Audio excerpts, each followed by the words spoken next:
CM D K Shivakumar ಬಂದಿರುವಂಥ ದೃಶ್ಯಗಳಿದು. ಆಗಲೇ ಹೇಳಿದ್ರು ಮಾತಾಡ್ತಾ, ನಾನು ಹೋಗ್ತೀನಿ ಆಸ್ಪತ್ರೆಗಳಿಗೆ ಹೋಗಿ ಗಾಯಾಳುಗಳ ಪರಿಸ್ಥಿತಿ ವಿಚಾರಿಸ್ತೀನಿ ಅಂತೇಳಿ. ಬೋರಿಂಗ್ ಆಸ್ಪತ್ರೆಗೆ ಈಗಷ್ಟೇ ಬಂದಿರುವಂಥ ಡಿ ಕೆ ಶಿವಕುಮಾರ್, ಅಲ್ಲಿಂದ ಲೈವ್ ವಿಜುವಲ್ಸನ್ನು ನೋಡ್ತಾ ಇದ್ದೀರಿ. ಇದನ್ನು ನೀವು ಈಗ ಸ್ವಲ್ಪ ಹೊತ್ತಿಗೂ ಮುಂಚೆ ಡಿ ಕೆ ಶಿವಕುಮಾರ್ ಬಂದಿದ್ದಾರೆ. ಹಾಗೆ ಇದಕ್ಕೂ ಮುಂಚೆನೇ ಸಿಎಂ ಸಿದ್ದರಾಮಯ್ಯ ಅವರು ಬಂದಿದ್ದಾರೆ. ಸೇಮ್ ವೈದೇಹಿ ಆಸ್ಪತ್ರೆ, ಬೋರಿಂಗ್ ಆಸ್ಪತ್ರೆಯಲ್ಲಿ ಅವರಿದ್ದಾರೆ ಸಿಎಂ ಸಿದ್ದರಾಮಯ್ಯ. ಈಗ ಡಿ ಕೆ ಶಿವಕುಮಾರ್ ಕೂಡ ಆಗಮಿಸಿದ್ದಾರೆ.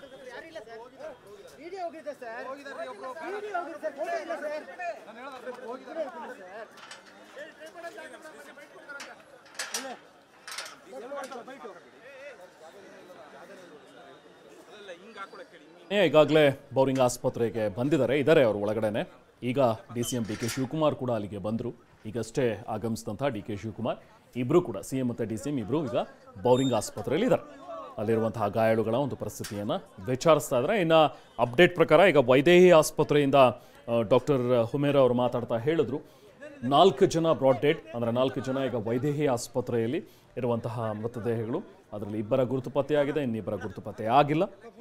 ಆಲ್ಮೋಸ್ಟ್ ಎಲ್ಲರೂ ಕೂಡ ಸ್ಟೂಡೆಂಟ್ಸ್ ಇದ್ದರು, ಕೆಲವೊಬ್ಬರು ವರ್ಕಿಂಗ್ ಕೂಡ ಇದ್ದಾರೆ ಅನ್ನುವಂಥದ್ದನ್ನು ಕೂಡ ಹೇಳಿದ್ರು. ಅಂದರೆ ಆಲ್ಮೋಸ್ಟ್ ಒಂದು 25ರಿಂದ 30 ಒಳಗಿನ ಏಜ್ ಗ್ರೂಪ್ನವರೇ ಇರಬಹುದು ಅನ್ನುವಂಥ ಒಂದು ಅಂದಾಜು.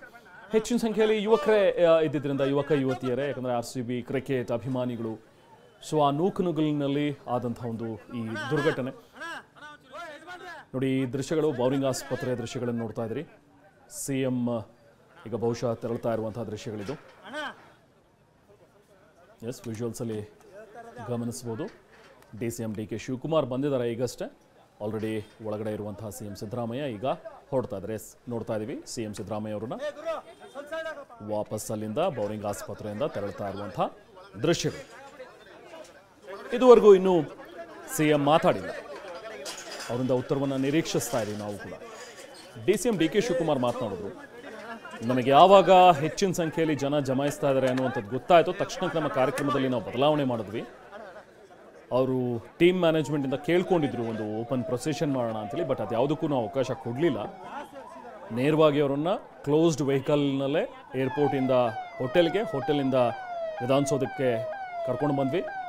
ಜೊತೆಗೆ ಅಲ್ಲೂ ಕೂಡ 1-1.5 ಗಂಟೆ ಕಾರ್ಯಕ್ರಮ ಆಯಿತು. ಅದನ್ನು ಮೊಟಕುಗೊಳಿಸಿ ಬರೀ 10-15 ನಿಮಿಷಕ್ಕೆ ಸೀಮಿತ ಮಾಡಿದ್ವಿ ಅನ್ನೋದನ್ನು ಹೇಳಿದ್ರು. ನೋಡಿ, ಸಿಎಂ ಮತ್ತು ಗೃಹ ಸಚಿವರು ಹೋಗ್ತಾ ಇರುವಂತಹ ದೃಶ್ಯಗಳು. ಗೃಹ ಸಚಿವರು ಕೂಡ ಮತ್ತು ಸಿಎಂ ಇಬ್ಬರು ಒಂದೇ ವೆಹಿಕಲ್ನಲ್ಲಿ ಹೊರಟರು. ಈಗ DCM ಡಿ ಕೆ ಶಿವಕುಮಾರ್ ಮಾತ್ರ ಒಳಗಿದ್ದಾರೆ ಈಗ ಬೋರಿಂಗ್ ಆಸ್ಪತ್ರೆಯಲ್ಲಿ.